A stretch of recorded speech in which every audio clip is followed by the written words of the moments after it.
Mike Huckabee is That's not gonna matter when. It depends what Trump was gonna do. What, you're recording? Trump? Yeah. Wait, you're recording? Because you are wondering. You should have done the 5 seconds. This is the bullshit I'm doing. You should have done the 5 second shit, you freaking idiot.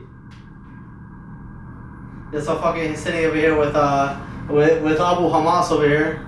Yeah. Abu Ogaida. No, it's Abu Ubaida. Get it right. I'm sitting here with Abu Ogaida. To do a podcast. You're not hostage, right? You're not hostage. Yeah. He's the next guy Sinwar wants to kill for being gay in Hamas. He's not gay for the record, but so everyone knows Abu Ogaida is gay. I mean, that's what the Israelis allege. Anyway, that's what I'm clipping from my Instagram, right? It's like so. The reason why we brought you here, Yoni, is to talk face to face, man to man. Because I feel that we have people that they go to the protests. They yell shit at each other. Yeah. They're trying to get the clicks, but no one wants to understand jack shit. No one wants to understand shit. Yeah, I mean, we have people on both sides doing that. Oh, I'm here to take it to the next level. People can call me a normalizer. People can call me, a piece of shit. But I don't really give a shit because I do what I want to do when I want to do it. Yeah. So that's why we're sitting here right now. I thought that's what you wanted to do. Then you fucking show with the Abu Ogaida sweater. Look, man. I'm just like, I don't know what you trying to do anymore. I don't know. Maybe imagine I was wearing a Barbara Goldstein sweater. You know Barbara Goldstein? I don't know who that is. He's the guy in the 70s. He killed the 94. You mean the Hebron massacre? Yeah. How would you feel if I was wearing a fucking Goldstein sweater? Here's the thing, though. The difference between Abu Ubaida and Goldstein. Goldstein went and killed civilians. Abu Ubaida didn't kill any civilians. Bro, they fucking killed a lot of civilians. October 7th, there was a lot of civilians. Hold on. Wait, we have to go point by point.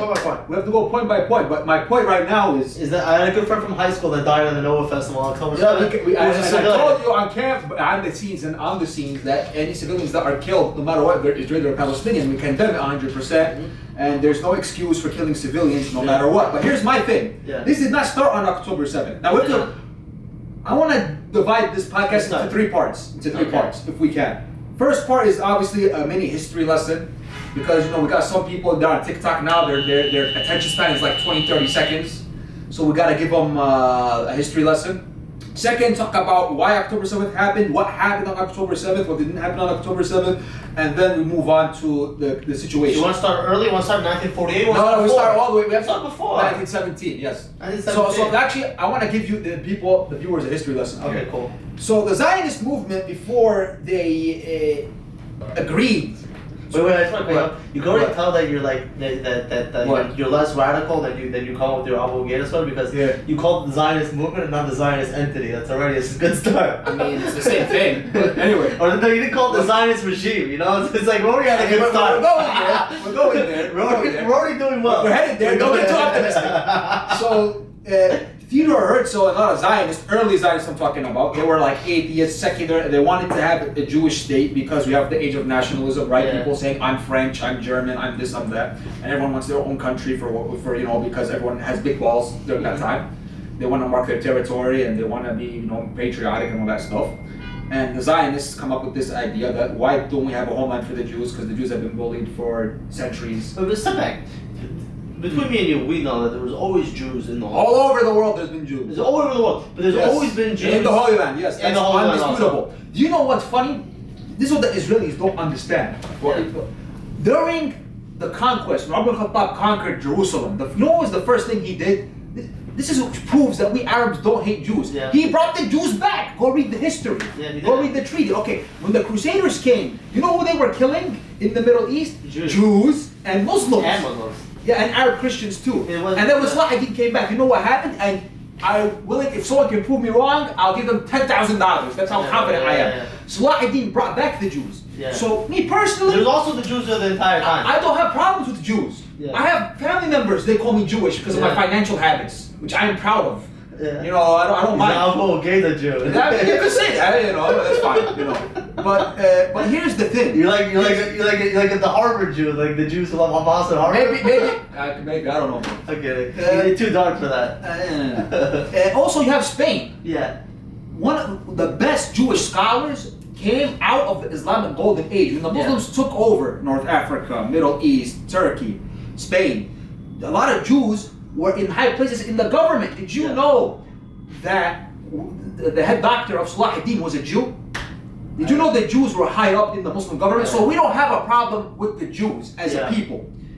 Now, are there some Muslims that are a little cuckoo that have problems with Jews? Yes. How does the Quran talk about Jews? Quran is a mixed. Okay, so the Quran gives the whole story, right? Yeah. So it gives the story about the Bani Israel, about Jacob, Prophet David, Prophet Sulaiman. So, for example, the Quran says we gave Prophet David to be the leader in humanity. Yeah. But also it talks about how there's a lot of, not a lot, but some Jews, they don't listen. So, for example, why did they get lost in Sinai for 40 years, the Jews? Because they worship the calf. Right. So there's some things that the Jewish people do that, you know, they have to pay a price from a religious point of view. And it's also in the Torah, right? It's not like anti-Semitic stuff. If you look at the Jews, right? Children of Israel. The children of Israel that are mentioned in the Quran, 2/3 of the Quran, at some point, children of Israel is mentioned in every chapter. How many times is Palestine mentioned? Here, it's called the Holy Land. Okay, can I ask you a question? Wait, hold on a second. Hold on a second. You think this is a got you? It's not a got you. If you look at the Hadith, right? Yeah. Of the Muslims, right? The word Palestine is not mentioned, but Beit al-Maqdis is mentioned. I know. Arabs are mentioned. That's like hold on. Hold on. That's like saying, oh, what about Lebanon, Jordan? These countries they're modern concepts. Yeah. Like, for example, Italy, can we say, oh, where was Italy 2,000 years ago? They were the Roman Empire, correct? Palestine before was Philistines, Canaan. This is a political terminology. Yeah. In the Quran, it's speaking from the religious terminology, Holy Land. Yeah, the Holy Land. But before it was called Israel, what was it called? Wait, hold on. Before it was called Israel, what was it called? Canaan, right? Canaan. Okay, Jacob was in the land of Canaan. We're living with the people of Canaan. There are many Canaanites who were, we could say, Jewish, Muslim, monotheistic. They followed Jacob. Yeah. Okay? That's number one. Number two, if you do the DNA test, you believe in science, right? Of course. Do DNA testing. Palestinians are traced to that land for 10,000 years at least. And they're mixed with Semitic blood too. Yeah. So Palestinians are Semitic. I'm not saying. Wait, hold on. Let me finish. So you're saying that we're not from there. Yeah. It's anti-Semitic. It's not anti-Semitic. So I understand what you're saying, right? Yeah. I know, because I read the history, I studied history. Yeah. I do this as a hobby. Okay. The name Palestine, when did it come back? Because it was in multiple iterations. You had the Philistines, they came from the islands of Syria and so on and so forth. No, it was called Philistine or Palestina under the Roman Empire after they kicked out the Jews from that land, right? They changed the name back. Do you have Philistine DNA? I mean, Canaanite DNA. We have Semitic and Canaanite DNA. Also, Jews do. Okay, we're not saying that. See, here's the problem. Yeah. As we said earlier in the podcast, we do not have a problem with Jews being in the Holy Land. A lot of Muslims, if you look at our DNA, for example, our Karaman, he's Pashtun. The Pashtuns are Semitic. We do not hate Pashtuns. We don't have Pashtuns. Yeah. The problem, my friend, is the following. This is what I was saying earlier. That the Zionist movement, and you could say, if you think I am wrong, you could, jump in. No, I'm not waiting for you to finish. The Zionist movement came along and they said, look guys, we've been bullied for thousands of years. Everywhere we go, we get bullied because we're Jews, whatever. So the solution is to create a Jewish homeland. Now, in the beginning, you could correct me if I'm wrong, they had other countries that they were planning to, they were talking about it in discussions, Uganda, Argentina, I heard even Arizona and New Mexico. It's all desert. I don't know why you want to go there, but whatever. Then they finally agreed, okay, Palestine, because of historical reasons, we're Jewish state, makes sense. More oil in New Mexico than in Israel. Huh? More oil in New Mexico than Israel. Maybe, I don't know. But, so then what happened was, Theodore Herzl, this is in the documents, historical documents. He went to the Sultan of Ottoman Empire, Sultan Abdul Hamid II. And this was before World War I. He told them, give us Palestine and we will pay your debt. Because we want to create a Jewish state. He said, I cannot give you this land. This is the land of all the Muslim Ummah. Okay? And it's going to cause some issues. Even he said, if the Ottoman Empire were to withdraw from that land, there will be bloodshed in that land until the end of days. Which somewhat he was correct. So what happened was when the Zionist movement couldn't get what they wanted from the Sultan, World War I happened, right? You had the Ottoman Empire, Germany, and World War I is a textbook, and I'm almost done, don't worry, I'm gonna let you jump in. And then the Rothschilds, I don't know if you know them, very rich family. So if you look at the Balfour Declaration, what does it say? Dear Lord Rothschild. It's not by accident. Yeah. So this family, they want to establish Israel. They were ideologically, and they had the money, and they told they made a deal with the British and said, look, we'll get America involved, just give us Palestine, and it was that's how the alliance between the West and Zionism began. World War I happened, the British took over what is today Palestine, Syria, Lebanon, Israel, and parts of Turkey, and then after that they started the settlement building. So before we continue, did I say anything incorrect so far? So yeah, let me go through one by one. Let me start at the beginning. Yes. Okay, so first of all, is you're right. Like when the Muslims came to the land, they did treat the Jews well. Yes. Qatar didn't bring Jews back into the land. Yeah. But then for that lasted for 50, 60 years. Then for hundreds of years later, it's not that Jews were treated horribly like there was in Europe, they weren't put in gas chambers or anything like that. Yeah. But the Jews who did live, first of all, under Muslim rule by and large, they had to pay extra tax. It depends which, because you have different empires. I'm saying by and large, because there's been many empires in the land. But by and large, anytime Jews live under Muslim rule or Christians or anybody, they have to pay an extra tax. It's called the jizya tax. The jizya tax. Let me explain to people what this is. Oh my God, you're racist! Okay, jizya tax. Jizya tax is just tax that you pay, that the Jew and the Christian pays, like the Muslim pays, and they don't have to go into military service.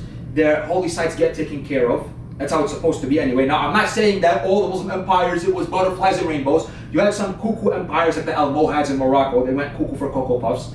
They were extreme. We could maybe call them They actually treated the Jews the best in Morocco. In Morocco, yeah. The Jews were treated the best. See, you even proven that. No, in Morocco, the Jews were treated the best anyway. But I'm saying in places within the Holy Land, within the whole area. Also, they had the jizya tax, which they had to pay. Yeah. Also, by and large, the policing and the courts. Let's say if a Muslim, there's a conflict between a Muslim and a Jew. Mm-hmm. So within the Muslim court system, in the Holy Land, in Palestine at the time, the Jew almost never won the case. I have a counter. Did you know that a Jew won against the caliph? You could Google this. Ali ibn Abi Talib, he was the caliph at that time, and the Jew took a shield from him, or during the battle there was the spoils, right? So the Jew took the shield, and they went to court because he's like, this is my shield, and the judge was like, okay, do you have any witnesses? He's like, I have my sons. He's like, they don't count because conflict of interest. And the Jew won the case, even though he's the one who took the shield. So I'm not saying... I'm not familiar with the shield. You could Google it. They're also saying there's been oppression. There's been oppression, there's been massacres, just like your boy Abu Ghaidah likes to say. Khaybar Yehud, what happened to the Jews of Khaybar. Wait, let's talk about it. Yeah. Khaybar. Let me tell you why that happened. This is why, in my opinion, history has to be said in the whole story. Because the Jews of Khaybar went behind the Muslims' back, dealt with the pagan Arabs, and they surrounded Medina, and they were going to backstab the Muslims from the back, and that's why the Battle of Khaybar happened. Let me put you like this. Imagine America... All I know is that they tried to kill almost every man, woman, and child. That's not what happened. And then people... What happened. What? That's not what happened. They killed the men. They killed the men. They let the woman and the kids go into what is today Syria. Also the women were taken mostly as sex slaves for Muhammad and his people. That is not true. You could say... That's what I mean. I'm saying that's how you were taught. Let's just say also let's just be honest with ourselves. Yes. Let's say your version of the history is a little bit biased. My version is no, but there's the truth. There's the truth. Okay. There is no you can't have two truths. Like, for example, when we go outside every day, the sky is blue. How many Jewish wives did Muhammad had? To my knowledge, one, Sophia. Sophia? Yes. The Prophet. The one with the biggest hits. I mean, look, man. I don't disrespect. I'm not gonna disrespect the Prophet or his wives like that, but he. I get it. I mean. To some extent. No, like we have to respect each other's religion.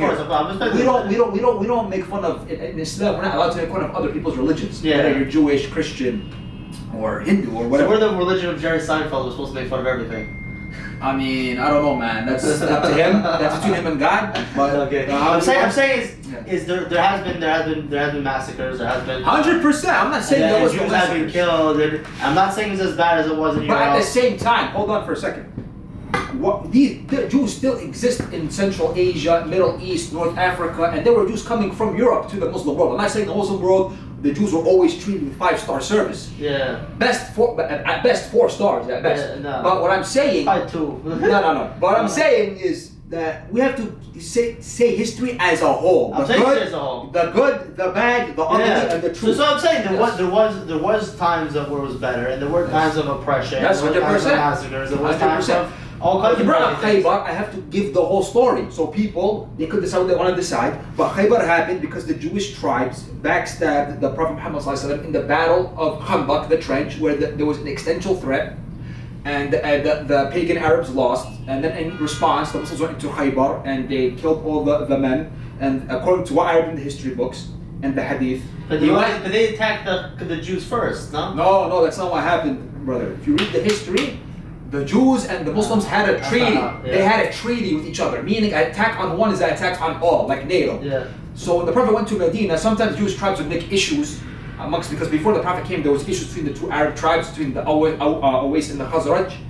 And the Jews sometimes had problems with the Prophet Muhammad ﷺ. They had a rocky relationship in the beginning, they were close. Sometimes the Jews even went to the Prophet Muhammad ﷺ to resolve their issues. And he asked them, would you like to be judged based on the Torah or based on our laws? And they chose the Torah laws. So we need to have a whole video on itself, on the relations between the Prophet Muhammad ﷺ and the Jews, and how Islam sees the Jewish people. Yeah. Just so you know, we're cousins at the end of the day, from the religious point of view. And family members have disputes. Yeah. But what I'm saying is we have to say history as a whole. Like for example, when I see Jews. But also, I'm saying that's the time of Muhammad. Then also the time of the Ottoman Empire. It wasn't like the Jews were treated so great. The Ottomans took in the Jews. If you know, after the Spanish Inquisition, when they pushed out the Jews from Spain, it was the Ottoman Empire that took them in.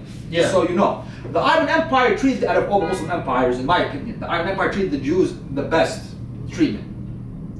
Was there hiccups? Were there some people doing stupid things to Jews? Yes. What I'm saying, the point is, I'm not going to go through every single bad thing that's happened throughout the years, every single good thing that's happened throughout the years. There's enough bad to make Jews feel like, yo, listen, we need our own country, we need our own government, we need our own police, we need our own judges, right? Yes. Because in the end of the day, like I can tell you like countless stories, and also this is just like single stuff of like different murders, different rapes, different stuff like pogroms. Germany, Russia, France. Also within the Muslim world and the Jews never really got justice because by and large, from what I'm not gonna go through every different scenario, but by and large, the Jews didn't have fair judgment. Yes. Like let's say if you came in and raped my sister, like chances are you wouldn't go to jail. Like just how it was. I mean, that's just how it was. That's how it was. If you could prove generally in a Muslim court that your sister was raped, that guy would be stoned to death. Yeah. But I understand what you're saying. The Jews, generally, they weren't getting the fair judgment that. I understand. Okay, but then here's where it gets interesting. So the Jews say, okay, let's create a Jewish state, right? Mm-hmm. No problem. Here's my problem. Rightfully so. At some point, we need one. Okay, here's the problem. The Zionists at the time didn't take into account, okay, what do we do with the Arabs already in the land? Because they were sending letters to Rothschilds and the Zionists. First of all, before you want to go into that, yes. Let's be honest, Jews did start migrating. After World War I, yes. After World War I, they started migrating. 1920s and 30s. But like, let's be honest, like within that whole period, like it was like a civil war in the land. Here's the thing. It wasn't like the Arabs. Like a lot of times, like Arabs like to pretend. Like I've seen like the fucking Gigi Hadid's dad being like talking about like how Yitzhak Rabin moved into his house. That's true. They have the deeds. They have the deeds. What? So are you saying the deeds are false? Yitzhak Rabin's parents said like we never even fucking came to Yitzhak Rabin's house. We lived over here. Like they lived somewhere. They took in the Gigi family, the Hadid family. Just so you know, they took in Holocaust survivors, and then in 1948. They were kicked out of their house. There's a whole video on YouTube. What if I come to He literally says I took in Yitzhak Rabin's family. Okay, and then like within people within Yitzhak Rabin's family, like, they proved that they lived somewhere totally different. Like they lived in Haifa. He lived in. Regardless. He lived in. Regardless. You know what I mean? I'm saying like just the fact that just the fact that he lied about who he took in makes me not believe the whole fucking thing. Okay, hold on, but it's true, they have the deeds to the house. Now we could make, did they exaggerate? Maybe, I don't know. I'm not fucking falsified deeds today, like, you know what I mean? No, but these I can make deeds. They're deeds from the 1920s and 30s and way back. We have records, just like the Jews have records of their history. We have our records too. I can put a link if anyone watches this podcast and wants that information fine, for the deeds. No problem. Okay, but here's where the Zionists went wrong, in my opinion. Instead of talking to the Arabs or Muslims after World War I, how we're gonna solve this issue, they decided let's go with the British and we're gonna create a Jewish state, whether they like it or not. Trust on the land. Okay. Yes. Jews started migrating there. Arabs got nervous. Okay, but then you had the riots. You had all different kinds. 1920s, 1929. Yes. You know, my own grandfather was in the Hebron massacre. Yes. I mean, there was, and also that just shows you that there was always Jews in Hebron. They were always. Yes, no one is disputing that. Yeah. They're always there. Yeah. There were always Jews in Gaza. Too. Yes. Hebron massacre. They killed all the Jews in Gaza too. So it wasn't like okay, like it wasn't like maybe there was some Palestinian families that did help out Jews, but by and large, like Jews were fucking massacred. Like the Jews who moved to the Jews who lived in Jerusalem, they tried to stop the supply chains. They tried to create a famine in Jerusalem. The Palestinians at the time they killed all the doctors in the Hebrew in the Jerusalem hospital. The professors in the Hebrew University. Hold on, we're in chronological order here. It was like the same year. It was like 1920s. So 1920s and 30s, there's fighting. Yeah. And the Arabs aren't being heard. In 1936, you have the famous Arab Revolt. Even before that, you have the rise of Izzuddin al-Qassam. Yeah. He's fighting against both the Zionists and the British. But even during the 1930s, when the situation could have been resolved, the Zionists refused to sit down with them and say, okay, hey, we're trying to make a Jewish state here. We need to create a situation where you guys have your rights, we have our rights. But the situation from the get-go, there was massacres in the 1930s. Let's be honest. The real Palestinian narrative, honestly, is the whole land's fucking ours. Is the what? The whole land is fucking ours from the river to the sea. Because that's but that's who were there though. There were Palestinians there from the river to the sea. They were there. In Islam, once it's a Muslim land, right? Yes. There's not allowed to be any other sort of land. Once it's a Muslim land, you can't have a Jewish land, you can't have a Christian land. You can have Jewish and Christian citizens, but you cannot have the ruling or Christians ruling over the area. So the fact is that because wait, is that racist? Hold on, you're saying that's racist, for example? I'm just saying that's what it is. I'm just saying that's every country. If you go to France, Germany, I'm not saying it's racist. I'm not saying it's racist. I'm just saying that's the fact. Is that a lot of people, a lot of the Palestinian Muslim community will never accept that there's a Jewish government on the land because the land has to be Palestinian through and through 100%. It's not just that, it's because they're sacrificing their homes, their land, their rights, because let me tell you what happened. I'm saying because of that, they never would agree to a two-state solution. We agreed to a two-state solution many times in history. Okay, Oslo Accords, and we signed the Oslo Accords. And that's not a two-state solution. The Oslo Accords was the beginning to a two-state solution, and then who killed Rabin in 1995? It was a settler. Also, there was supposed to be. We're jumping way ahead. You're jumping way ahead. I'm saying that's. I'm just saying like fact, like from the beginning. Yes. Okay, from the British, from the Balfour. Okay, can I ask you a question? From the UN partition. You have to understand the Arab perspective. If I come to you and say, Yoni, you know what? Let's partition your house. Yeah. Because I was evicted from my parents' house or whatever, and my great grandfather was here. It's not my house. It's the British house. No. It's not the British. The British rule it. The British rule your house. No. It's not your fucking house. You're paying rent to the British. British. No. See, this is the problem. The British occupy. They're your landlord. At this point, they're not the landlord. So wait, who gave the British the right to they occupy us? From the Ottomans. No, okay, exactly. So it's not their land. They're occupying. They're occupying the land. Occupying it. Yes. Okay, fine. So, but they're also occupying the Jews who live there. I mean, the Jews came from also outside, but also they're occupying. Yes, there was a migration, but I'm saying there also is the fact that there's always Jews in the land. land. They are there, yes, but demographics has changed. Like the Jews who were living in what is Palestine, Israel, whatever you want to call it, they were Arab Jews. They spoke Arabic. Also, a lot of Arabs were. I mean. With the Arab migration was also a huge Arab migration in the 50s. Arabs were always there also. I know, but if you look at the demographics, look at the census in 1930s, 1920s, how many Arabs were there? Also, when the Byzantine, when Muhammad conquered the land, there were Arabs even before. There was a big migration from Arabia and from Yemen because back then Saudi Arabia is a very rich, wealthy, fantastic, beautiful country. Yeah. But back in the day, you couldn't fucking live in Saudi Arabia. It was a fucking desert. Yeah. So you wanted to come to the prosperous land, you know what I'm saying? There were also we have Arabs olives, before. we have the figs and shit. But there were also Arabs before. There were Arab Christians and Arabs from before. There were Arab Jews. Throughout history, there also was a migration of Arabs. And even under the British Empire and under the Ottoman Empire, the land was much more prosperous than a lot of places in the area, and a lot of Arabs did migrate there also. For work, there were Syrians. Not all you might be, and a lot of Palestinians are, like, let's say, historically Jews who converted, but there are also a lot of Arabians who moved in. Okay, it makes sense. Exactly. I'm not saying it didn't happen. Just like saying, let's say, like, you're like part Jewish, but you might have some Arabian blood in you, and I'm part Jewish, and I might have some Polish blood. That's normal. And I might have it's called civilization. Like everybody. Cultures mix, That's what happens. But here is. But I still fuck like an Arabian. That's the thing about me. So I don't want you to get hanged, okay? I get it. So I still love Shiite chicks. What you call it? It's up to you, man. You know, I like to fucking smack on the Shiite, you know? Come on, I made that joke already. Bro, come on, man. I'm trying to get this podcast on YouTube, my dude. So you're like death threats, like, what the fuck? What's that fucking guy listening?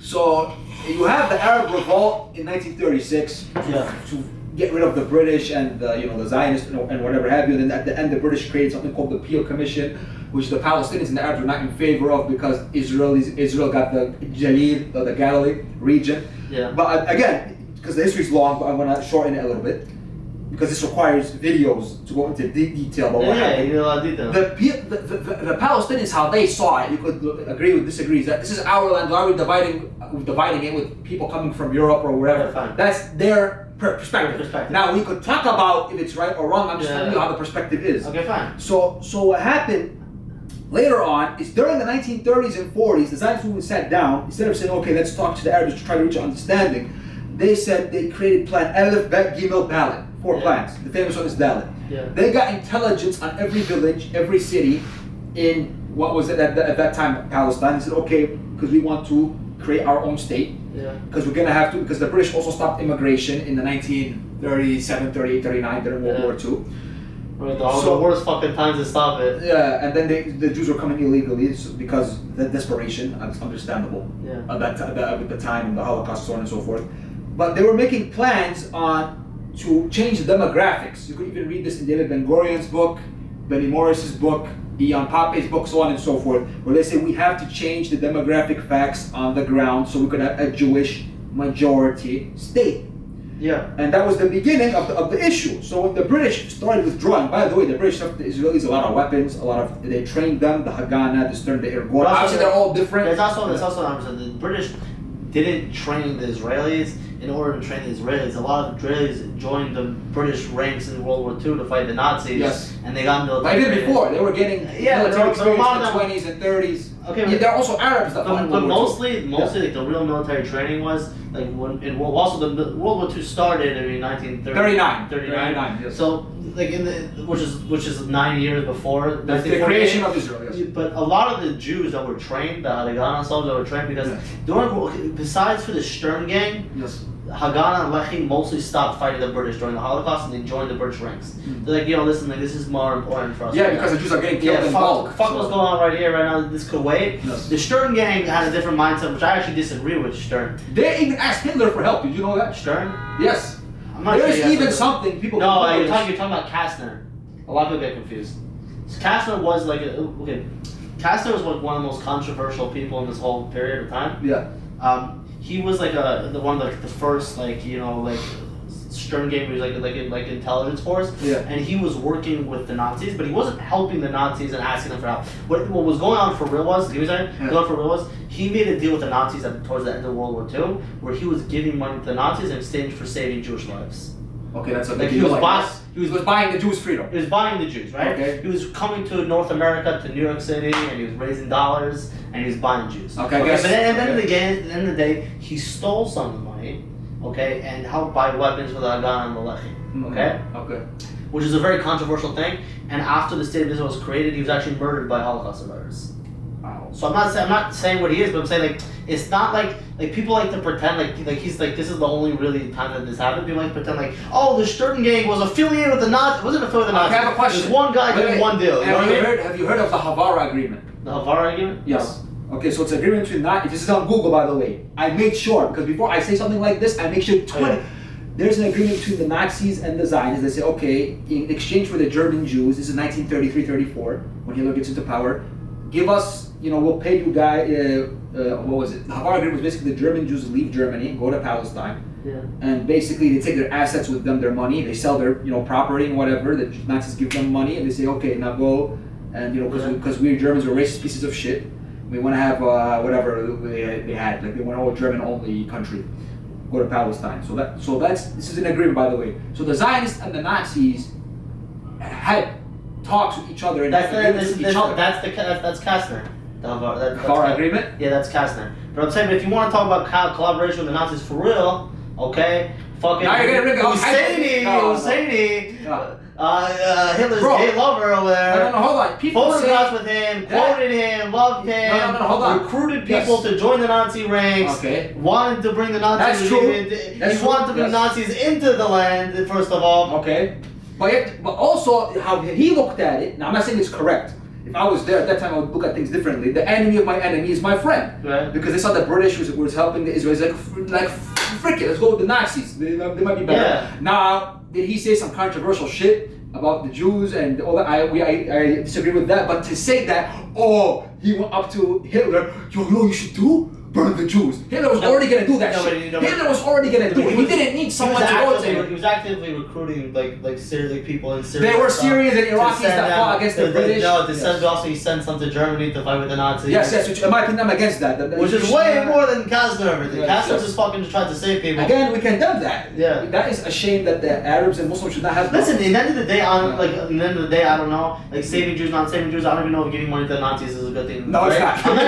I'm not even saying I agree with Kastner. Okay. But at least for Kastner's situation, like I'm like, yo, this is a really hard fucking choice. Okay? This is a really fucking hard decision. These are like really fucking tough decisions to make.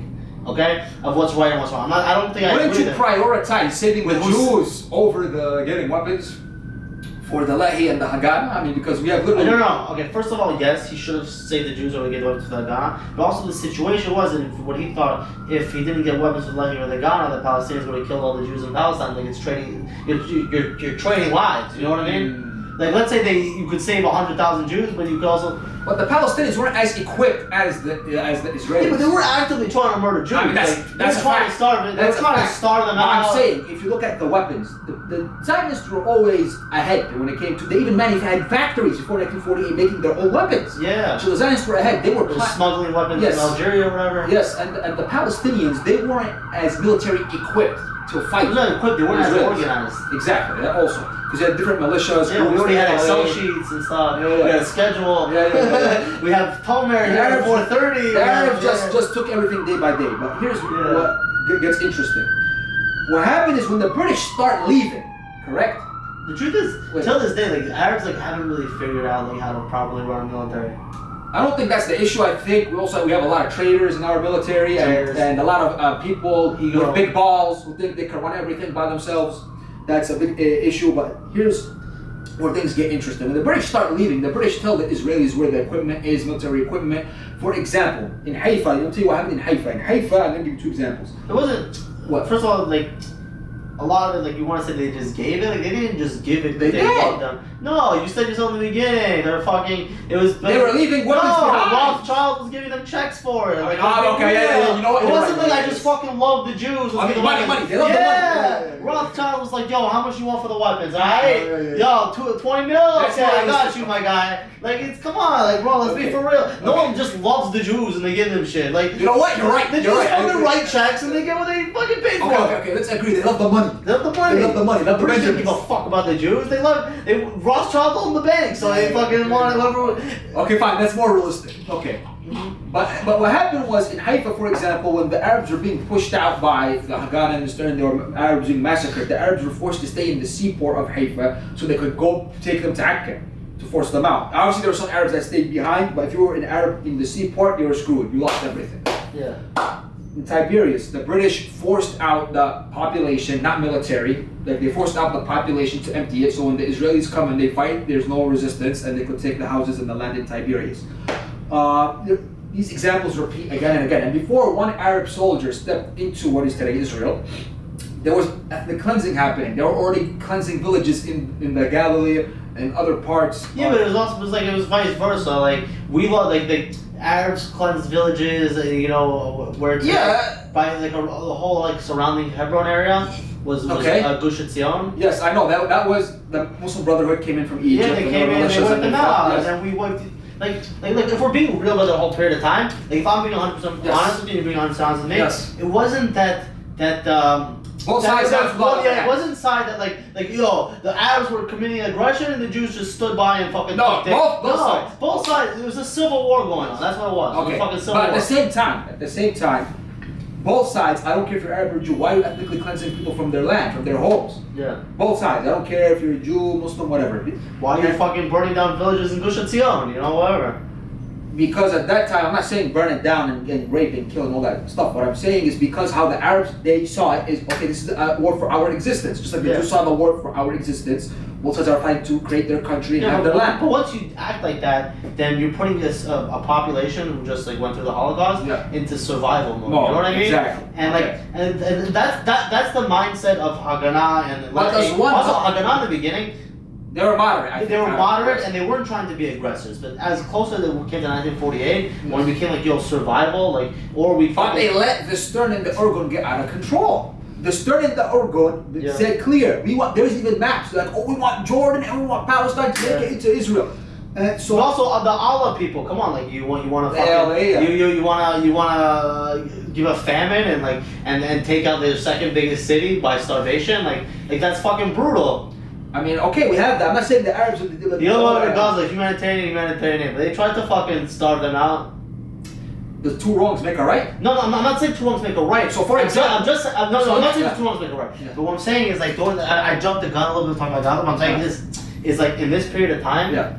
Yes, Stern gangs did fucked up shit. The Allah gang and Husseini's people did fucked up shit. Yes. Like there's no. But my question, okay. Like, So here's a question. Here's a popular question among the Palestinian and Arab and Muslim community. Why should the Palestinians pay for Germany's sins? What? Okay. No one has to pay for Germany's sins. But at the end, it wasn't Germany Germany kind of did pay a price. They had to pay fines and settlement money, but they didn't lose land. It was the Palestinians at the end who we had to give up, in our eyes, our land to create a Jewish state. I mean, Soviet Union fucked them up for a little bit.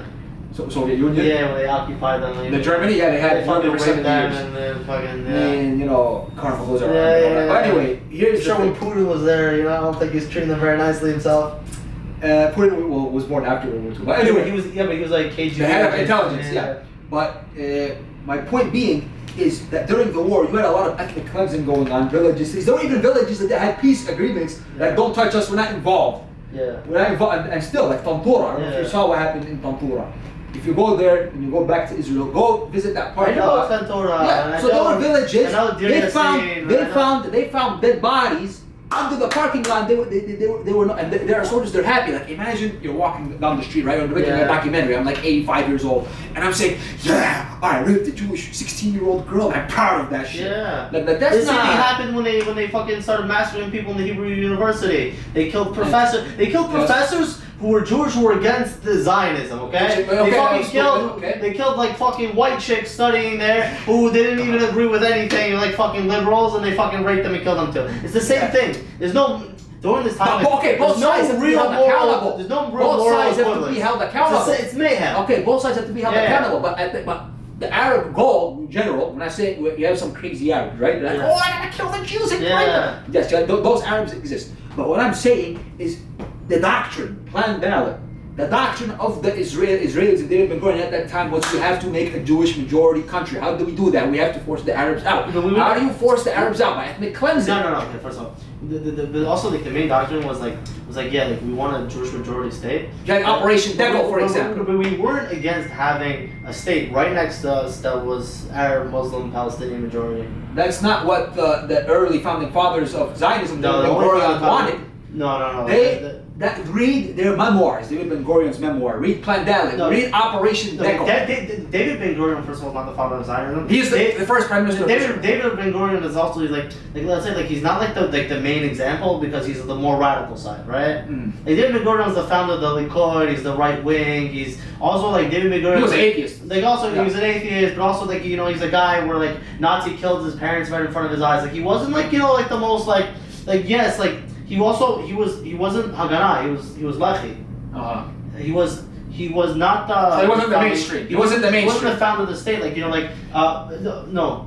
He wasn't the mainstream type of. No, I think I'm getting confused with Begin. That's Begin. Yeah, but Begin was the guy who was a terrorist. He was. Yeah. Did you know Begin? Okay, let me ask you a question for a second. Begin, when he became prime minister of Israel, he did a lot of terrorism. He was wanted by the British. Yeah. Now let me ask you a question. Imagine someone wanted. Wait, hold on. Imagine someone wanted for terrorism, and then they become like the president of Jordan or Syria or Egypt. I mean, Muhammad Abbas. Fucking Yasser Arafat, someone who wanted for terrorism, and then became fucking diplomatic. Wait. You can't have it both. Exactly. Yasser Arafat. Yasser Arafat kill civilians? Yes. He did? 100%. When did he kill civilians? Sorry, in Germany, yes, 1972. No. Yasser Arafat started the Intifadas. Wait, hold on. Okay, now we're jumping. We're gonna get to the. That's what I'm just saying. I'm saying when did that ever happen? I'm just jumping because he said when does that ever happen? I said Yasser Arafat. That's when it fucking happens. Okay. But anyway, if you look at even the Arab countries before the war, I could even show you this article to put it down. The Arab countries said, okay, let's have a one-state solution by national state. And the Israelis and the British, they refused. We refused. But also, but David Ben Gurion agreed to what he give the Palestinians like 55% of the land. No! It was the partition plan 55% for Israel and 46% for the Palestinians. Also, first of all, it's not 100% true because you guys like to play those. No, look at the partition plan, bro. Let's get it. No, give me a second. Bro, we could go on Google Images and look at it. Give me a second. Okay. Israel's 55% included the whole Negev desert, right? Which was uninhabited, fucking desert, no one wanted. There were Arabs there. No, there wasn't Arabs. Yes, there were. In Beersheba and around, there were Bedouins. How do you think the Bedouins live? If you go right now to southern Israel, you have Bedouins over there. But no one wanted the Negev. The Negev wasn't like the main areas of the centers of population. The Galilee. Yeah, most of the areas that the people really wanted to live, you really divide it. Like if you just take land like square foot by square foot, like it's 55-45, right? But if you take like good land where you can live, grow crops, grow food, raise your family, have buildings, have cities, live prosperous, then the Palestinians got a fucking sweet deal. No, you guys had Tiberias, Haifa, Safed, you had the good cities. You guys had the whole Judea, West Bank, Judea and Samaria area. Because you were the majority. That's the best land. I mean, we could argue about that, but I think it's the best land. I go there. You're just saying it right now because it's cheap. No, it's cheap. Okay, no, you go there, the amount of fucking crops and shit that they grow there. Yes. Okay, you could grow anything there. This is also why Muslims don't belong there, I'll be honest with you. No, we do belong there. No, I'll tell you what. No, we do belong there. We have the best agriculture. Because one of the greatest produce of Judea and Samaria is grapes for wine, okay? You guys don't drink wine! We use grapes. We sell it though. Who wants grapes if you're not fucking drinking wine? I mean, here's the thing. Who eats grapes anymore? We also grow date palms, we also grow bananas, we grow everything from there. Here's the thing with bananas is better than the Dominican Republic. Yes. Anything from there is better. Anything better. No, but the wine is fucking insane. I mean, you guys could have your wine over there. I don't mind, but that's not my problem. But here's the situation here. The situation is ever since the founding of Israel, right? The Arabs weren't allowed back into their land, and there was a lot of ethnic cleansing, and some villages. I'm not saying all the villages. Hold on, got most of Jerusalem, the holy city. I mean, after 48, thanks to the Jordanians. If it wasn't for the Jordanians, we would be freaking in Jordan right now. Let's say you think right now the whole land, right? Let's go away. What's the greatest real estate in the whole land? The greatest land, real estate. Obviously, it's the Holy Land. It's the Holy Land. Yes. So who got most of Jerusalem? At that point, it was and also Palestinians were the majority. The second holiest city, okay, for Jews at least. The second Hebron. Okay. Who got Hebron? Palestinians. Okay, the third holiest city. What is it? Nablus. Who got it? I mean, we're the majority. That's our DNA. So you guys got the best cities. You got the best motherfucking cities. What did we get? Tel Aviv by the port that was fucking. No, hold on. See, what happened in Tel Aviv? Thank God you brought that up. You guys ethnically cleansed the city of Jaffa, for example. All the factories. Listen, no, just bro. The Jordanians told them. Bro, no. People are not gonna leave their land because someone told them to leave. No, the Jordanians said. No. Listen, we're coming with the armies. We're gonna fuck them up. No. Okay. I'm not saying. And then what was it? 10%, 15% left. Most stayed behind. And I'll give you the documentary of the Al Jazeera did. I know you don't believe Al Jazeera. Just watch it. Because we have to open each. For example, I don't believe what Israeli media says, but I read it. Okay, fine. I also watch Al Jazeera. You don't believe it. Okay. But they give you the documents, bro. They don't. You could review. Okay, do a review. You could review. Al Jazeera is the worst programming ever. Okay. So there you go. This is a classic Al Jazeera podcast. Okay. This is a classic Al Jazeera podcast. No, broadcast. Oh, broadcast. Okay, this is how the documentary. This is how the documentary Al Jazeera starts. Okay, listen. Okay. This is what happened in Deir City, okay? And then they'll say, like, this is what happened. Dies when we were killed, okay? And then the whole thing is they don't really even show anything. They bring 3 random Muslim professors to talk about it for 3 No, they have witnesses. It's so fucking boring. No, you didn't even show the witnesses. And they show you the village where it happened. They show get at least a few Jews on set to make it entertaining. Like, we make good fucking movies, you know? Like, Steven Spielberg is a Jew. We fucking sell this shit. You watch it, you enjoy it. Fucking Al Jazeera is like you're fucking watching it, you fall. We don't have the same budget. It's painful. We don't have the same budget. Qatar isn't on the same budget. The fucking biggest founders of no one gives more money to American universities in the state of Qatar. Maybe Israel does. I don't know. No, they don't. Anyway, listen. What do you mean? They wouldn't be burning Israeli flags if they did. I mean, maybe it's the far left people funding it. I don't know. But here's my point, because we have to go by the history. So what happened was, before one Arab soldier stepped into Israel, which is May 15, 1948, after Israel declared independence, there was only an Arab soldier? Like what I mean is Syria, Jordan, Egypt. They didn't enter the fight officially until May 15, 1948. They're getting people like to join the forces yes, to fight with them. But do you know why they didn't go in? Because the British were still there, and once the British left, they're like, okay, now let's go in there. The British were also in their land most of the time. No, but they withdrew. Palestine was the last land they withdrew out of Syria. The French left 1946. No, they withdrew from Jordan like the same time. What do you mean? Because also you guys like to forget that Jordan was part of Palestine. I mean, yes, by when they were doing the lines, yes. So it's not only, so you want to say 55, 45 and things, yes. But you guys also got all of Jordan. Yeah, because it's all Arabs there. There's no Jews over there. Okay, what? There's no Jews in Jordan. Okay, I'm saying if you want to say typically the land of Palestine. Yes. So the Palestinians in the west of the Jordan River should get screwed, because it doesn't make sense, my dude. They were always there for thousands of years. They should have been like, listen, you guys get Jordan, right? And Jordan you guys get Israel. That's a fair deal. What? Palestinians get Jordan. No, it's not fair deal. I think that's a fair deal. No, it's not fair Jordan's deal. way bigger. Yeah, but most of it is desert. What? Most of it is desert. Jordan's beautiful. If you go on the east where the Jordan River is, what I'm saying is if you look at the map, right? Yeah. From Irbid north, where the Golan Heights is, all the way down to Aqaba, that's where most of the population live. Yeah. The other part of the country is desert. Yeah. So that's what my point is. And also, most Palestinians have been living west of the Jordan River, like my family and ancestors, for thousands of years. But here's the situation. So you get independent. We're not leaving. That's like us saying go to Arizona, New Mexico, go to France, Germany. Yeah. So this is the point I'm saying. That even the real current Israeli. Okay, how about this? We'll give you guys a city in Israel. What do you mean we'll give us? No, and we'll give you and you give us Patterson, New Jersey. It's a good deal. We'll give you Patterson, New Jersey. So here's the situation. Listen, we gave you Patterson. First of all, no, you didn't give a shit. That. You didn't give a shit. New Jersey is Jewish land. No, it's not. Okay? No, it's not. God promised us New Jersey. He promised us New Jersey, right? And we gave you guys Patterson, and nothing. No thank you. No, God promised us all of New Jersey. We have to take over Newark next. Yeah. We gave you Dearborn. It's enough. No. Here's the thing. What you guys aren't understanding is that we could give you guys Montreal now. No, it's too ugly. It's ugly, yeah. Here's the thing. What I'm trying to get at, because I'm trying to do all the history, but we're gonna have to speed up a little bit. So Israel wins the war of 1948, obviously, because they're still here. But at the expense, the Palestinians cannot go back, according to international law. Everyone has the right to go back, because we have a lot of Jews complaining, saying, "Oh, we're kicked out of Morocco, we're kicked out of Egypt," which I'm against. I think, because we have to be balanced here.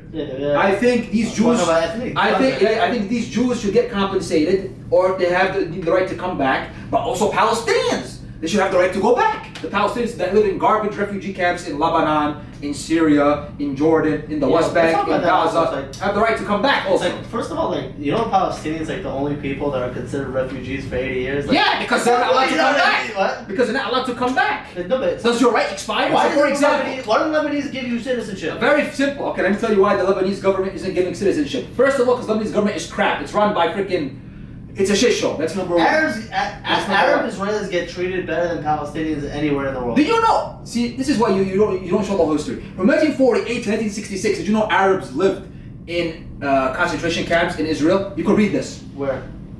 In the north and in the south and in Tel Aviv. I'll give you the article. They were in labor camps. I don't want to say military. I don't want to say concentration camps. They're called labor camps. Yeah. Because they had to help build the economy. And they were under military rule until 1966, according to government records. Was it a jail thing, or was it like? No, they weren't allowed to move. They had to do slave labor for Israel. It's like the whole thing with the Palestinian prisoners being hostages. It's true. It's not true. Come on, if you fucking throw a rock, if you are not charged, if you throw a rock off a bridge, you're not a fucking military. I mean, you're what? If you're under occupation, that's why. If you're under occupation, you're saying a rock. Come on, bro. A rock against an Israeli jeep. Come on, guys. If you throw a rock off a bridge onto a moving highway into civilians' cars, you know, like that's murder. Most people throw rocks at Israeli jeeps. They don't throw rocks at freaking random Israeli civilians. Still, but what country in the world can you throw rocks at? What about the settlers? Okay, so when the settlers do it, it's okay. What don't they go to jail? The settlers that throw the rocks on Palestinians. Why don't they go to jail? Settlers do go to jail. Yeah, and for one day there was a guy, he burned the whole family alive, the Dawabsha family, and he's still he's free. When was this? 2015. The Israeli settlers in the West Bank live under different laws. There was a burning. There was only a baby survived. Not even a baby, a child survived only. Throughout the whole family. The Dawabsha family, yes. The Dawabsha family. I don't know. I've never in Nablus. So what happened was, let me summarize it. So Israeli settlers went into a village in Nablus. They burned one of the houses, and the whole family was burned alive. One barely survived, and he had marks. Was it a random family or was it? Random family. They were not connected to Hamas. Was it a price tag thing? Maybe they call it price tag. You know what the price tag is? Revenge. Yes, tax. revenge. But bro, Palestinians don't go into Israeli settlements unless you have something. And they kill the whole family. You hear the Fogel they kill the whole family. Yeah, you ever hear the Fogel family in Tamar? Okay, so they came in and they killed everyone in the family, even a 3-month-old baby. So two wrongs make a right now. No, I'm not saying two wrongs make a right. What did they do? Okay, go after the people who did it. Yeah. In America, we have something called due process. So for example, someone. Yeah, it's the Wild West. It's the Wild West over here. Do you know what I mean? The West Bank. So no. Hold on for a second. The settlers in the West Bank are under different law. They're under Israeli civil law. The Palestinians are under Israeli military law. They're not Israeli citizens. Okay. So you have to ask yourself, what are you going to do with them? Are you going to give them citizenship or are you going to give them a state? Because Israel has been occupying the West Bank since 19... No, you do not. We do. No, Netanyahu says otherwise. He's caught on tape. Till October 7th. October 7th. This is before October 7th. Throughout the whole 2000s and even beginning of 2010, Netanyahu really took power here in 2016, right? No. He took power in 1997 after Yitzhak Rabin was killed. And Netanyahu was trying to sabotage. Netanyahu was trying to sabotage the peace deals. Okay, let's go back. Yeah. Yitzhak Rabin in power 1990 till 1994, right? 95. Yes. Killed in 95. Yes. And 93, Yasser signs the Oslo Accords. Okay. We want a two-state solution. And then he was about to sign the peace agreement. Okay. 95, they signed the peace agreement. He was killed. Okay. Yeah. Netanyahu comes in power, and he goes the opposite direction. He goes opposite. No, first of all, he's on tape. He shook Arafat's hand. They went. No. But there's a videotape of him saying we do not want a two-state solution. But we have the tape. But he played the game. He went to Bill Clinton. He did the whole thing. The Martha's Vineyard. Blah blah blah. Okay, whatever. Netanyahu was only in power for 3 years. His coalition fell. And then in 2000 we had Ehud Barak. Okay, then we had Ehud Barak. Ehud Barak, who gave you guys a better deal than Yitzhak Rabin. But 80% of the settlements were have to stay intact, like Ariel. No. I read the deal. I'll show you. I read it too. 80% of the settlements have to stay in the West Bank. The Palestinians aren't allowed to have a military. The Israelis can go in at 4 years. The Israelis can go in any time. He's like, okay, if you don't fucking kill Jews for a few years, you can have a military. That's all you have to do. That's it. Palestinians are like, oh, no, we can't kill Jews for 4 years? No. What the fucking... It's haram not to kill Jews. That's haram. So if you have a military... What am I going to do? My national identity is murdering Jews. No, that's not what it is. You have a military. What are we going to do with tax money if we're not giving it to terrorists? If we don't give tax money to terrorists, what do we do? We're going to build an economy? That's insane. Infrastructure. That's insane. Tell that to your people, to the government. Tell that to the government. If we can't give money to the families of terrorists, we don't know what to do with the money. That's what they're saying. First off, let me break it down. Because you said a lot of BS came out of your mouth. First thing. Yeah. Every country has a right to an army. That doesn't mean now you can negotiate on the parameters. Yeah. But because you need an army to defend your borders. You need an army to defend your borders. You don't think for a few years just to be like, okay, listen, we'll give you an army. We just want to make sure that your sole intention in having a state is not to build an army and fucking destroy us. That's why you do something called security coordination. What? Security coordination. So that means is you have a peace deal, but just because you have an army doesn't mean you're gonna. For example, America has the strongest military. America was gonna fund your army. Wait, no. Listen. Just because you have an army doesn't mean you're gonna attack. America has the best army in the world. Doesn't mean we're gonna attack Mexico tomorrow. Yeah. That doesn't mean we're gonna take over Mexico tomorrow. But also America doesn't have a history of giving money to terrorist families, to stealing from the river to the sea. What about in the Lahoud Party? You guys say from the river to the sea. In the Lahoud Party, yes, in the Lahoud Party charter it says from the river to the sea. No, it doesn't. 1977. Read it. I don't know. Read it. If I'm wrong, I will apologize. That's was Menachem Begin's party like that. Yes. They said from the river to the sea, we want to have a state. And you have Menachem Begin was a gangster. Even the Israeli settler movement, they have maps on their patches. They have patches on the saying from the Nile to the Euphrates. That's one soldier. And you have, that did that. That's not just one. You have a lot of Israeli it's settlers. illegal. A lot of Israeli it's settlers illegal to say wear from that the patch Nile. in the military. Oh, yeah, you'll go to military jail. He's wearing. If you wear that patch, you will go to military jail. I promise you. That's not what happened to him. No, he's one soldier who wore the patch. It went super fucking viral online. Okay, but let's say that's a one-off. Let's say that's a one-off. Every Gaza journalist posted every single day. The picture was like fucking taken in like 1993. Okay, no one's worn that patch. Hold on. And if you wear that patch, you know, even in the Israeli military right now, if you wear a patch that says Messiah on it, forget the Mashiach. Yeah, Mashiach. If you're a Mashiach, the Lubavitchers from Crown Heights, you will go to military prison. Really? Yeah. I know someone from my high school who wore a Mashiach patch and went to prison. That's a first. I heard what? That's a first. It's true.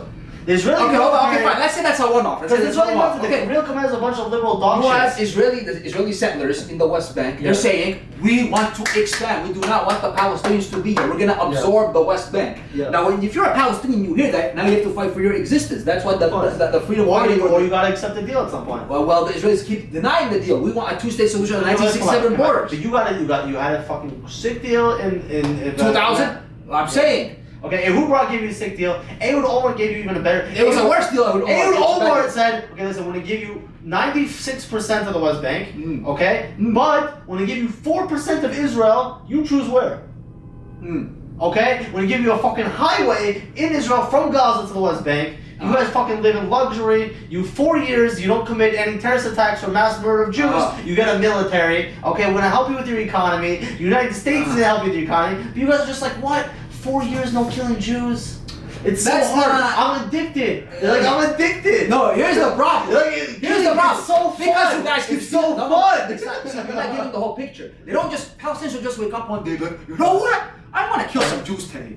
Because of the land left, of the settlements, and the Israeli settler movement in the West Bank specifically. I'm not sure about the regular Israeli living in Tel Aviv, but these people are causing Israel problems. They're stealing land. My family's land got stolen. They built a gas station on top of, in Ofra. I told you the story. Yeah. I'm from a village called Ain Yabrud. They built a settlement on Ofra. They stole the land. Which gas station is it? They built a gas station. I don't know. It's called like the gas station was in Hebrew, so I couldn't. In Paz or in Ofra. I'll show you Google images. I'll show you where it is. No, just because next time I'm there, I can send you a picture of me filling my car. Yeah. You have to pay me for that. Yo, what's up, G? You gotta pay me for that. You gotta pay me for that. But listen.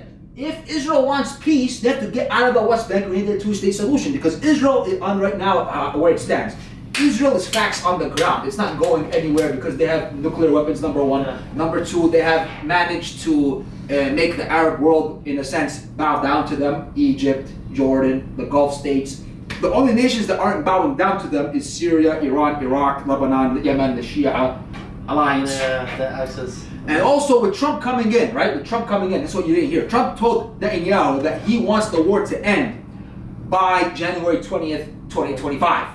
Yeah, to do an exchange deal. And Hamas came out and said we're ready to do the prisoner exchange. We're ready to give up the hostages. Netanyahu does not want to give. We want 1,000 people for one guy. Hamas like, we are such fair people. Yes, not fair. How about right now? I give you $1, you give me 1,000, okay? You give me 1,000. Yeah. I mean, look, man. And also, that's the whole thing. That's the whole thing. Yes. That's why. That's why Hamas is saying the terms. If a Hamas kills one Jew, we should kill 1,000 Hamas because that's the exchange rate. I mean, look, man. At the end of the day, even Israeli generals and military came out. They said you cannot destroy Hamas. We kill a lot of leaders. We give Israel credit. They're good at killing the leaders, but there's always one coming up. Yeah, so what do you do? I don't even think they want. I don't even think they're trying to kill. No. Here's the thing. Netanyahu is just doing it. Sinwar was killed by accident. Sinwar was actually fighting. No. Yes, he was fighting. He wasn't running away. He was not fleeing, bro. I saw the classified documents. You guys only released the first 2 pages. If you read the whole 18-page document, Sinwar found them and he shot at them. First of all, the soldier wasn't Feldstein released it. We talked about that on the phone. You know Feldstein? Yeah. He released it. But also in the documents, we didn't want to kill Sinwar. Why are you guys lying, bro? No, you guys are lying. Special forces didn't kill Sinwar. It was fucking Yes, regular ground troops. Yeah, Okay. okay. It was the Kfir Brigade who fucking does arrests in the West Bank. Okay, people like Sinwar don't get killed by the Kfir Brigade. Fucking honestly, You know what? It was by accident. Disrespectful Sinwar, that we couldn't get the special forces to even take us. If I was Sinwar, I'd be fucking rotting in my grave right now that I didn't even get special forces to take me out. Fucking regular ass dudes, you know? Fucking potheads took him out. Sinwar, just for the record, he was out fighting. Just so you know, he didn't flee to Egypt. He was trying just to. so you know. And where were the hostages? You guys saying he was using the hostages as like human shields? Where were the hostages? He didn't have the They're hostages. saying he killed the 2 weeks before when they killed the 6 hostages. They're saying that he was there. He did not kill the hostages. They need the hostages as collateral. Without the hostages, they got nothing. They need the hostages as collateral. How many hostages do you think are left? Huh? How many hostages do you think are still left? 50? 60? 50, 60? I would probably say it's even 30 at this point. I mean, that's the thing. That's why we need a deal so we could do the prisoner exchange. No one's giving you 30,000. Did you see the video? Okay, Did you see the video? I would love for the hostage to come home. Think of it from your. It make me I can't so believe. fucking happy. I can't believe I'm not giving you 30,000 fucking Palestinian terrorists who fucking murdered Jews like crazy on October 7th, like it was like a pinatas. Not all of them. Not everyone. Most of them. Not everyone in the Israeli prison is terrorists. They're people who are not charged, administrative detention. Gilad Shalit, just like not even an infantry person. Yeah, we got thousands. A guy, Let's do the same a guy who was his job was taking like bombs out of the garage and bringing them to the tanks. Yeah. We gave them Sinwar. We gave them what's it called, the crippled Hamas guy, Yassin. Yassin was already dead at that point. We didn't give you Sin for him. No. He died in 2004. You guys did a we gave Yassin. You gave a lot of people. Okay, we get it. Hold on. What I'm saying is, look.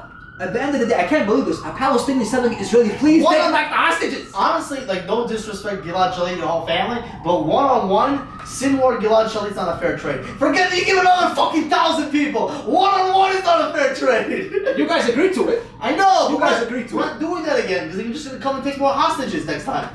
I mean, look, man.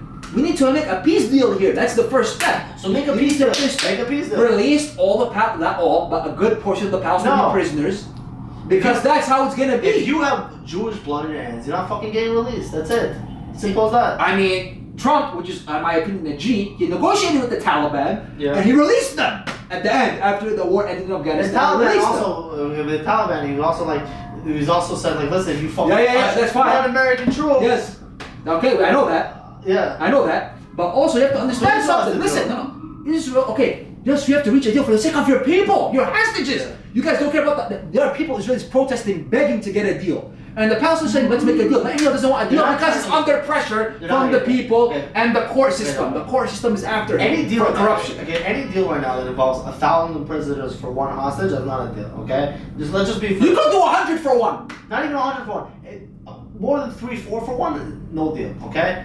This is, as if I'm Bibi, this is what I'm saying, okay? First of all, Philadelphia corridor, you're not getting it back. That's the You're not getting it back. No, you're not no. fucking getting it back. And there's gonna be no deal. You're not gonna smuggle things in. You're not gonna smuggle weapons in. You're not building another army. First of all, demilitarize them completely. That's not gonna happen. Is not in power. That's not gonna happen. The only deal that's gonna happen. That's not gonna happen. Okay, See, the problem. So you guys are just are sticking. So you guys won't accept the deal. You're just gonna be crying, oh my god, genocide, genocide, oh my god, oh my god. No, Listen, because we have dignity. We're not gonna accept any deal. We're not gonna accept to get diddled. It's been a year and a half. It's been a year and a half. What did Israel accomplish? Did Israel destroy Hamas? It's been a year and a half. Did they destroy Hamas? No. Second, how many Israeli soldiers? Hamas are a bunch of fucking rats. They're hiding in tunnels. That's not true. That's not true. Number one. In the homes. They're doing. No, I watch videos of Israeli military. I watched the television. Walking around in the street. Okay, fucking going swimming in the beach. Yes. Fucking walking around naked, hanging out with, putting the women's stealing Palestinians' belongings. Stealing Palestinian belongings. Exactly. Where's Hamas? They destroyed Merkava tanks. Yeah. I have the Telegram videos. Go on Telegram, Habibi. Go on Telegram. Most of the videos that they even destroyed a lot of tanks. No, they said since the beginning of the war. You know how many tanks Hamas destroyed? How many? Close to 200 tanks. Merkava tanks and D9s. Come on, bro. Most of these Hamas videos are the biggest fucking horseshit. So the Israeli media. So the Israeli military is lying. Also, what? The Israeli military didn't say that. saying no. The military said no. We cannot defeat Hamas. Hamas. We cannot defeat Hamas. We have to make a deal now. It's not and Israelis are tired. They're short. 10,000 soldiers. Short. And you have the Haredi Jews, they don't want to serve. Yeah. The country's pissed, the economy is stopped. So you guys are dealing with shit on your own. The Palestinians, we don't mind. No, we're going to paradise, bro, if you die. No problem. You guys just say thank you, even deployed soldiers. Honestly, they should just fucking boom, boom, boom, boom, boom. I mean, the soldiers, you guys they're tired, bro. Yeah. We need a ceasefire at the end of the day, because at the end you're not gonna destroy Hamas, and we're not gonna destroy Israel. If Israel wanted to destroy Hamas, they can do it. They cannot. They've been trying. They've leveled all of Gaza, and the Israelis are saying openly, we want to settle this land, and we're gonna kick out the Palestinians from here. It's a punishment. It's not punishment. They're not gonna take the whole land. They're gonna take. I'll tell you exactly what it's gonna happen. You guys are gonna take Japan and settle this. No. I'll tell you what's gonna happen. I'll tell you exactly what's gonna happen. I'll tell you exactly what's gonna happen with Gaza.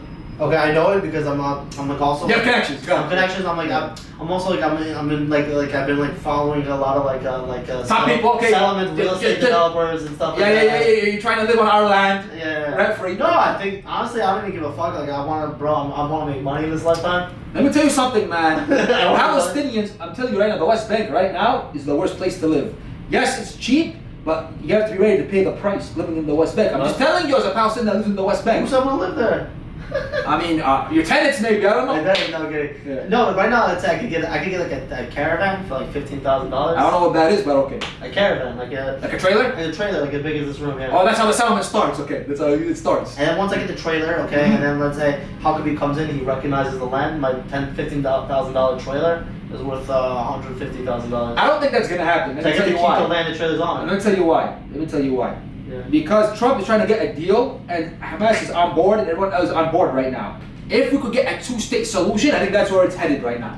He's using them, and let me tell you, if Trump does this move, I'm just letting you know right now, that he allows Israel to annex all the West Bank, things are gonna get worse, and the Palestinians are gonna rise up, and there's gonna be a lot of fighting. Unless is Israel willing to accept 2 million Palestinians and give them citizenship? Hell no. Exactly. So then there's going to be fighting. Because the Palestinian people refuse to be under occupation. You cannot live as second-class stateless citizen. And they might accept like 50, 60,000, you know? Like, we'll take the good ones. We're not leaving. We're not leaving, my dude. We're not leaving the land. Like, I'm saying, you're high if you think we're going to leave. Right now, like, you know what I'm saying? Like Palestinian engineers and stuff, you know, people who are useful to society. We'll take you know what's funny? You're saying you want to do all this. You're saying that we treated the Jews as second-class citizens. What is Israel doing right now in the West Bank? What is Israel doing right now in the West Bank? We've tried. We're from the land. We are there older than Israel. We are older than Israel. Okay, let me ask you something. That's like saying to the Native Americans, you're not citizens of America. They've been here before America. Throughout the 2000s, you guys had 10, 15 years for a deal. You had a great window and a lot of great deals. Read the deal, bro. The settlements wanted to be I read the deal. And Netanyahu 96% of the West Bank. Netanyahu stopped the only part of the West Bank that you don't get, okay, is like a quarter of Jerusalem, okay? The most important part. No, but you guys get 3/4 of Jerusalem. Oh, the Jewish quarter? Keep the Jewish quarter. No. So that's the only part. When I say 96% of the West Bank, you're really getting the whole West Bank because we're just getting the Jewish part of Jerusalem. Wait, I have a question. Okay, let's calm down. Calm down, bro. I'm calm. I'm actually way more calm than you, I think. Okay, fine. Okay. Continue. Okay, so continue. Let's be real. Yes. Jews deserve at least a quarter of Jerusalem. Who said they don't deserve? And that's the only part. Did I say that? In the Hood Barak deal and within the Omar deal, that's the only part that was. That's the only mistake. That's the only part. That's the only part that we're taking. Okay. So because you guys didn't want a deal for so long. And you refuse. We want the same deal. We want that deal. You don't want that deal. No, we want that. So why did you? Okay, I'm gonna be like you right now. So why the fuck did you reject it? Why the fuck did you reject that fucking deal? Let me tell you why. You know, it's like. Let me tell you why. Yeah. The Palestinians are like little kids, right? Like a kid, like he doesn't want to behave. He doesn't want to behave in school. He doesn't behave in school. No. Okay? He's like, I won't sit down in class. I won't fucking listen to you. Fuck you, teacher. Fuck you, bitch. Okay? And then as soon as they're about to get kicked out of school, like, no. I'll sit down. That's what you guys are. Because the Israelis said, okay, our leadership made mistakes. I'm saying our leaders are, great, but our leaders had eternal pressure. He didn't make a mistake, but at the same time, there was parts of the deal that couldn't be agreed upon. For example, removing the settlements. How long would that take? And also the deal kept changing because Netanyahu put pressure and the Likud party put pressure because they didn't want to withdraw. You have the settler movement that they don't want to withdraw from the West Bank. They've been expanding settlements. We did the Gush Katif. The Israeli military will come and kick the settlers the fuck out. So what I'm saying is, we have a golden opportunity right now. And I'll lose my investment. we have a golden opportunity right now for peace because Trump is coming into office. Yeah. And I think everybody's tired of the wars, whether you're Israeli, Palestinian. We're tired. And we need to make a just deal. In my opinion, the only way Israel will be secure is if you give the Palestinians whole freedom and dignity. Okay. Because you cannot keep occupying the Palestinians, taking land from them, and expect security. You can't. At this point, that's not going to be coming to your house and slapping you, and I expect peace. Okay, fine, because the only way now the Palestinians are getting a deal is if they can come up with a government system that doesn't want to give money to then you have to let us hold elections. What? You have to let us hold We elections. do hold elections. The Palestine Hold Authority. elections. I don't give a fuck. Hold Israel backs the Palestine Authority. There's nothing I want more. Okay. Do you know why we can't have elections? Let me tell you why we cannot have elections. Because the Palestine Authority is backed by who? Israel and the United States. Because the Palestine Authority, they scratch Israel's back and Israel scratches the Palestine Authority's back. That's how it works. There's a moderate Palestinian. There is moderates. There is, but they're not allowed to get elected. They're not allowed to go on the ballot. If there's a Palestinian election, okay, I will personally campaign, raise money from Jews to personally campaign. You make them lose. Why you make them lose then? What? Yeah. You want them to lose? So I won't do it myself. I'll do behind the scenes. I'll be a director. I mean, you could sell them. That's what you could do. I'll come in. I'll get your camera guy. We'll sit down. We'll make videos. Who knows? I might run. Yeah. I might run. Yeah, I'm thinking of running. If you ran, if you came with that fucking sweater, bro. I win my election. I win by a landslide. Yeah. That's the problem. That's the whole fucking problem. That you just fucking if you're gonna win an election because you're wearing an Abu Bakr sweater, and that's the whole fucking issue. Like, that's why you don't deserve a state. That's why you don't deserve a fucking state. See, that's the problem. You guys think that you tell us whether we deserve a state or not. That you're not gonna get anywhere like that. How did Hamas get popular? But no, okay. You need a two-state solution, right? But we offered you so many times. Okay, I'm not saying the Palestinian leadership. Be honest. What percentage of Palestinian people would accept a two-state solution? Right now, 65%. A lot of people. Yes. Let me Let's tell you take why. Gaza? Yes. Really? Yes, because. So why can you have a vote and figure that out? Because our president is a dictator. Yeah. What do you not understand? Our president is a freaking dictator, backed by the United States and the Israeli government. Because the president of Palestine says, if you protect me, I protect you. Okay? I will do security coordination with you, but about protecting from the Palestinian people. That's how it works. The Israeli government protects. The Palestine Authority. Because the Palestine Authority helps them kidnap or stop terrorism, freedom fighting, whatever. Trump's gonna come in and fund. Yes, that's what I'm saying. That's what I'm saying. There has to be elections because the president is 87 years old. He needs to get the hell out of Dodge. And there needs to be elections held in the West Bank and Gaza because he's stealing the money. He's stealing our money. He's stealing our resources. He's a Holocaust denier? Well, then he's an idiot. I mean, he's a ihmar. He's a ihmar. Yes, Abu Mazen is ihmar. He actually got a degree in his degree, like his theories that he wrote through his thesis, he wrote for his PhD. Yes, the Holocaust never happened. I mean, that's his problem. But that's what we're dealing with. That's what I'm trying to explain. That's why you have to let us change the leadership. That's what we're dealing with. You have to let us change the why do you guys have a state? This is what we're dealing with. But we can't have elections. So why don't you understand? It's like North Korea. So what has to happen for Palestinians to have elections? Trump needs to come in. Trump needs to come in and tell the Palestinian president, you have to step down. And before we have peace talks, the Palestinians have to hold elections and elect leaders that represent us, that are young and vibrant and have new ideas. And you need a lot of people to run, not just what the Israelis and Americans want. You have to have a diversity, like in Europe, for example, and in Israel, you have multiple political parties, right? Yeah. Okay, so you need multiple political parties to run. It's not just Hamas and Fatah. You have people in the middle. You have people in the middle. This is what's gonna happen. Let me play it. Okay. Let's say. I'm a moderate Palestinian. Yeah, you're running. People will vote if you have good policies. They'll vote for you. Okay, then I start my campaign. I put out an ad on TV. Yeah. The next day, poo poo poo. Allahu Akbar. Poo poo poo. I don't think that's gonna happen. That's not what happens. Let me tell you what happened last time when we had elections. Last time there was elections, Hamas won the election. The Palestinian president refused to recognize the election because he's a pussy. Can't encourage to try to get this video on YouTube. And then there was a Palestinian civil war, and then Hamas took over Gaza, and the Israelis took over. And Fatah had the West Bank. And to this day, both sides are not mature enough to have elections again. In my opinion, it's overdue. We need to have elections. 5 years. Number one. Number two. Is that Israel's fault?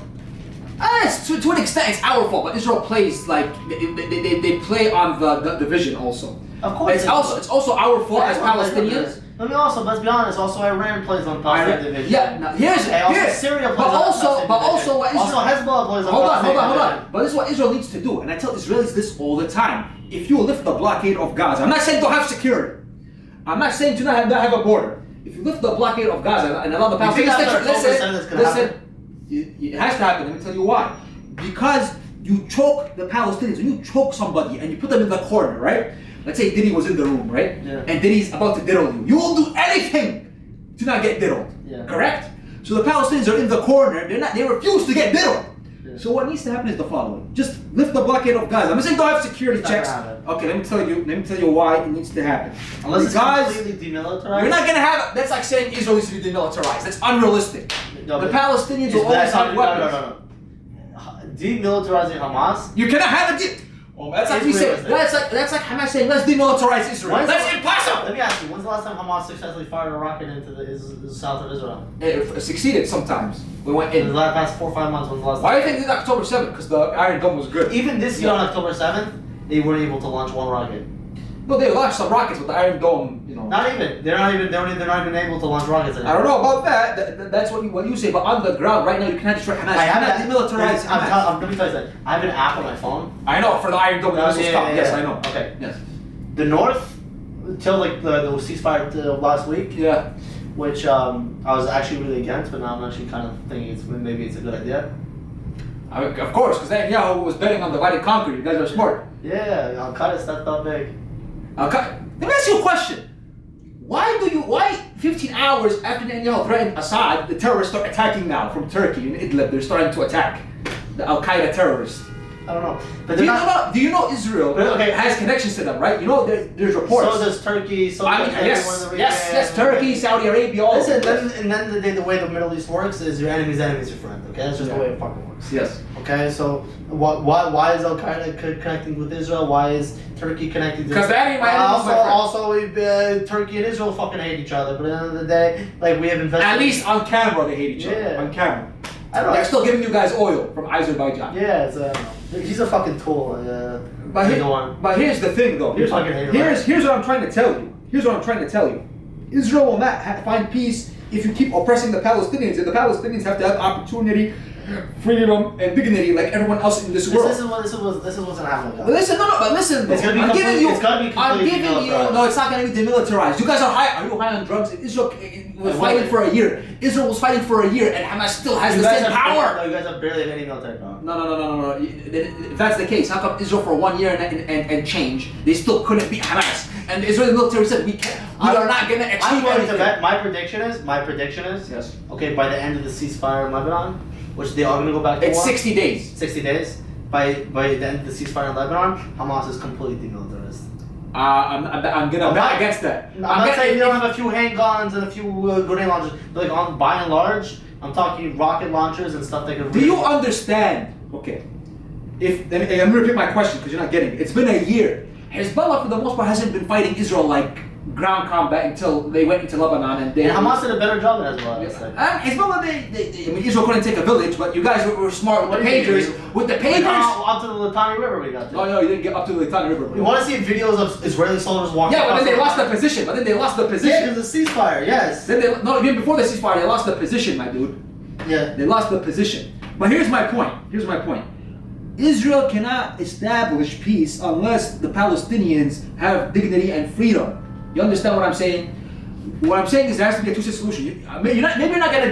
Maybe you have to tell Hamas they agreed. For example, Hamas said they're willing to let the Palestine Authority and other Arab countries come into Gaza, which in my opinion is a good compromise. Because these Arab countries are gonna see what's going on, make sure there's no funny business happening. Yeah. And also, what needs to happen is if we're gonna have a permanent. Let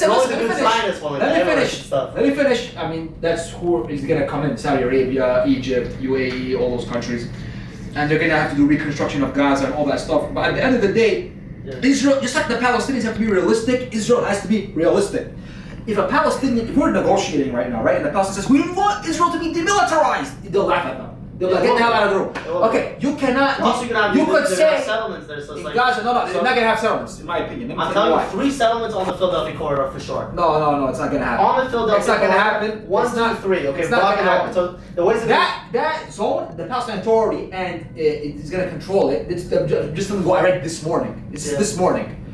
And they're close to a deal now. And Trump told Netanyahu, look, you have to make a deal before January 20th, 2025 before I get into office. Hamas is already on board because Trump is unpredictable. They don't know what Trump is going to do. But listen, let me finish. Part of the deal is also Israel and they also said they take out Iran. No, it's not taking out Iran, bro. I'm talking about strictly Gaza. Strictly. Yeah. They're going to lift, there has to be the lifting of the blockade, and they say that Israel has to withdraw from Gaza gradually. Now, in response, what's going to happen? So I'm telling you, the pro-Arab Israel countries, the pro-Israel Arab countries, I call them, the pro-Israel bloc, Egypt, Saudi Arabia, UAE, they're going to go in there.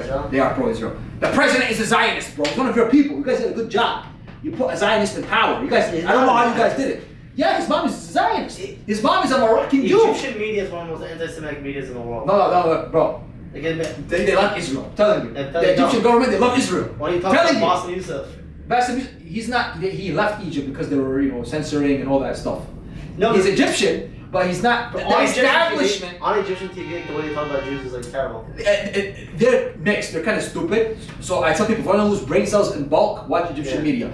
They're pro-Israel one day, then it's moody. It's the way the president wants. Yeah. So if the president wants to cover his ass, okay, be anti-Semitic today. I gotta get going, sir. Let me just tell you what's gonna happen in Gaza. Yeah. This was a lot of fun though. We should definitely do this. We'll do it again. Okay, this is what's happening in Gaza. And I can already tell what they're doing there because like at the end of Rafah, like towards the Philadelphia corridor, they're really like taking down like every single house, like bulldozing the land completely. Just fucking sand over there. Okay, they already put roads in. They already put. I've seen. Okay, do you know why they put roads in? You know they put the security towers in all over the whole area. Settlements. We'll see what's gonna happen. Okay, so there'll be 3 settlements on the coast of Rafah. On Rafah. Hopefully, I'll get some property closer to the beach. Do you want to die? Okay. Do you want to get? Okay, and then also there's gonna be settlements on the north side. Okay. Okay, you know what's gonna happen when they're trying to build the settlements? Boom, boom, boom, boom, boom, boom, boom, boom, kaboom! That's what's gonna happen. No, because also. That's what's gonna happen. I'm serious. What? No, the settlers are gonna be fucking armed completely. Yeah, I mean they're gonna be armed, but then also Bahrain is gonna come in and they're gonna kill the settlers. That's also how you keep because then once you have settlements, that's the whole thing about settlements. Let me explain something to you.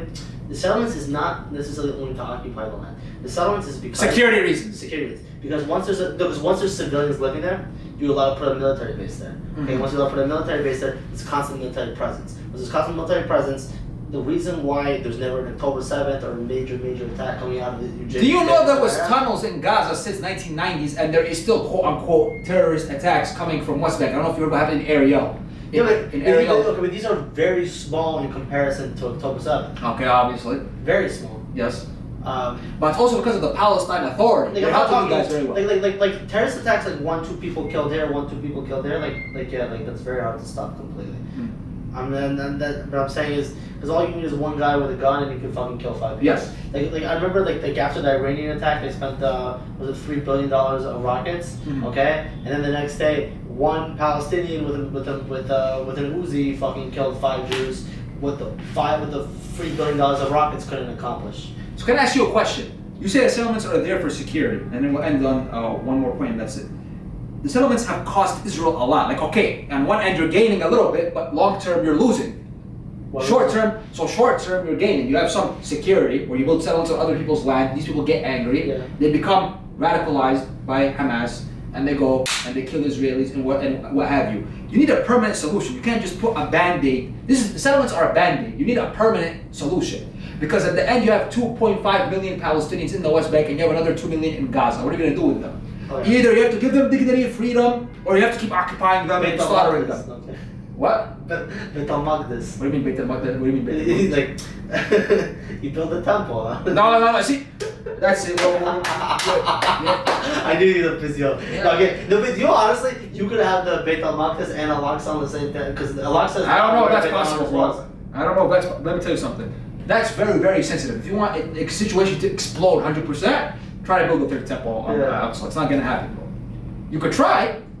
But at the end of the day, That's right. but if okay, no, okay, first of all, you could keep Al-Aqsa. Al-Aqsa is not where the temple used to be. You have to get rid of the dome. No, that's even worse. You have to get rid of the dome on the rock. That's even worse. That's not gonna Well, happen. I don't know why you guys are so into the dome. You guys. The Prophet ﷺ went to paradise from there. He went to heaven from The there. Byzantines built it. You guys No, we built it. No, We're talking about- Byzantines no, we built it. That's not. It's not a We Muslim built structure. There's no structure, Muslim structure like that in the world. You guys don't build it. There is, yes, It's we a built it like Byzantine that. building. We built it like that, bro. Byzantine. No, we built it like that. It was nothing. Byzantine. When the Muslims came and they opened Jerusalem, it was all garbage dump. They rebuilt. So I'm saying you guys can Al-Aqsa. still keep Al-Aqsa.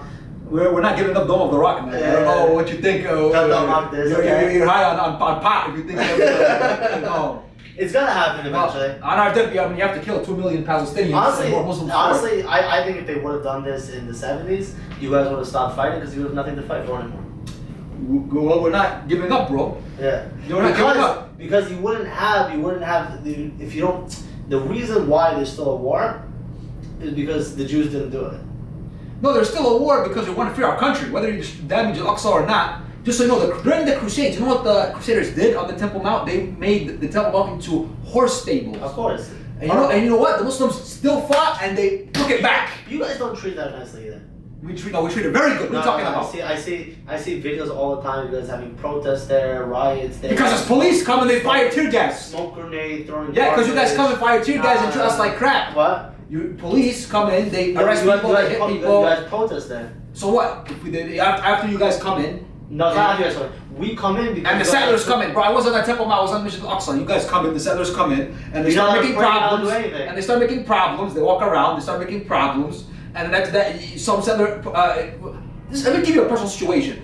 There was this fat settler, bro. He was looking at me. This is the whole. So in conclusion, let's agree on something. All I know is that when Trump is president, there's going to be a peace deal. Yeah. And both sides have to take it. And the Palestinians, Israel will not be secure unless the Palestinians are secure and have our freedom. Do you know there's a train station in the old city of Jerusalem? Yes. The closest stop to like the Western Wall, Al-Aqsa. Yeah. And they named it the Donald Trump station.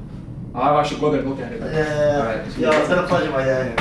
Sorry, I kept you for a long time. I know, it's been fun. I had a really good time, honestly. Yo, Mr. Khan, before we release any footage, we have to give him the raw footage so he can look at it. Okay? Yeah. Okay? Mr. Khan.